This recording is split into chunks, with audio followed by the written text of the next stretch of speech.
खरीप हंगाम सुरू झाला आणि राज्यभरात सोयाबीन पेरणीला चांगलाच वेग आला आहे. शेतकरी नव्या आशा, नवी स्वप्न आणि चांगल्या उत्पन्नाच्या अपेक्षेने पुन्हा एकदा शेतात उतरला आहे. पण याच वेळी सोयाबीन बाजारात काय चाललंय याकडे सगळ्यांचंच लक्ष लागलं आहे. गेल्या काही दिवसांमध्ये अनेक बाजार समित्यांमध्ये सोयाबीनचे दर वाढताना दिसत आहे. काही ठिकाणी प्रति क्विंटल 7,300 रुपयापर्यंत भाव मिळू लागला आहे. हे पाहून पहिल्यांदा असं वाटलं की शेतकऱ्यांसाठी ही चांगली बातमी आहे. पण प्रत्यक्षात चित्र मात्र थोडं वेगळं आहे. तर नक्की सोयाबीनच्या बाजारभावाची काय अपडेट आहे जाणून घेऊयात आजच्या महत्त्वपूर्ण व्हिडिओमधून. नमस्कार शेतकरी बंधूंनो, पालवी ॲग्रिको मधून मी मोनिका आपल्या आजच्या महत्त्वपूर्ण सोयाबीन पीक विषयक व्हिडिओमध्ये आपल्या सर्वांचं मनापासून स्वागत करते.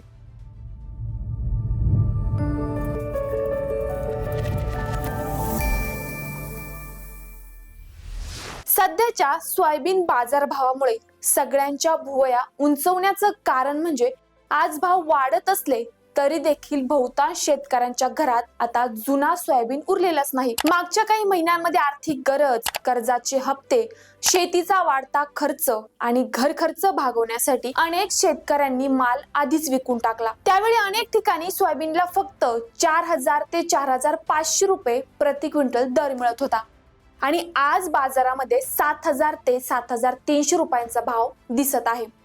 तो पाहण्यासाठी शेतकरी आहे, पण फायदा घेण्यासाठी त्याकडे माल नाही. त्यामुळे या दरवाढीचा जास्त फायदा सध्या व्यापारी, साठवणूकदार आणि ज्यांचा माल थांबवून ठेवला आहे त्यांनाच होण्याची शक्यता आहे. सध्या बाजारात सोयाबीनची आवक खूपच कमी झाली आहे. नवीन हंगामातील सोयाबीन बाजारात यायला अजून काही महिने बाकी आहेत. त्यामुळे उपलब्ध साठ्यावरच प्रक्रिया उद्योग आणि व्यापारी अवलंबून आहेत. कमी पुरवठा आणि वाढती मागणी यामुळे बाजारभावाला चांगलाच आधार मिळत आहे.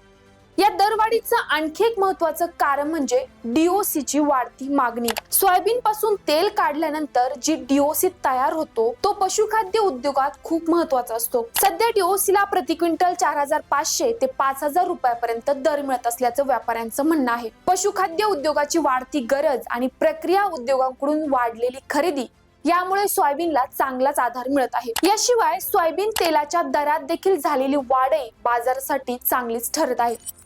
तेल आणि डीओसी या दोन्ही उत्पादनांना मागणी वाढल्यामुळे प्रक्रिया उद्योग अधिक प्रमाणात सोयाबीन खरेदी करत आहे. त्यामुळे बाजारात तेजीचं वातावरण तयार झाले. पण यातला सर्वात मोठा प्रश्न अजूनही तोच आहे, या तेजीचा फायदा नेमकी कोणाला होणार? कारण जेव्हा शेतकऱ्याच्या गोदामात सोयाबीन होतं तेव्हा भाव मात्र 4,000 रुपयांच्या आसपास होता आणि आता जेव्हा बहुतांश शेतकऱ्यांचा माल संपला आहे आणि नव्या पेरणीला आत्ताच सुरुवात झाली आहे तेव्हा मात्र बाजारभाव चांगलाच वाढू लागला आहे.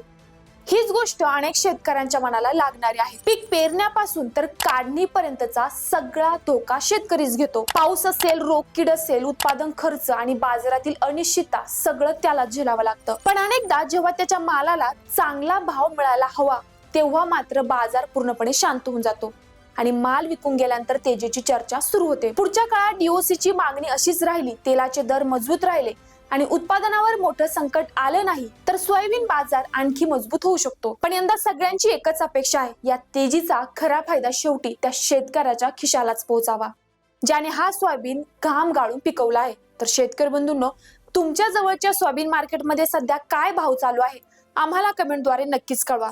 सोबतच असेच नवनवीन आणि महत्त्वपूर्ण व्हिडिओ पाहण्यासाठी आपल्या हक्काच्या पालवी ॲग्रिको चॅनलला सबस्क्राईब करायला विसरू नका.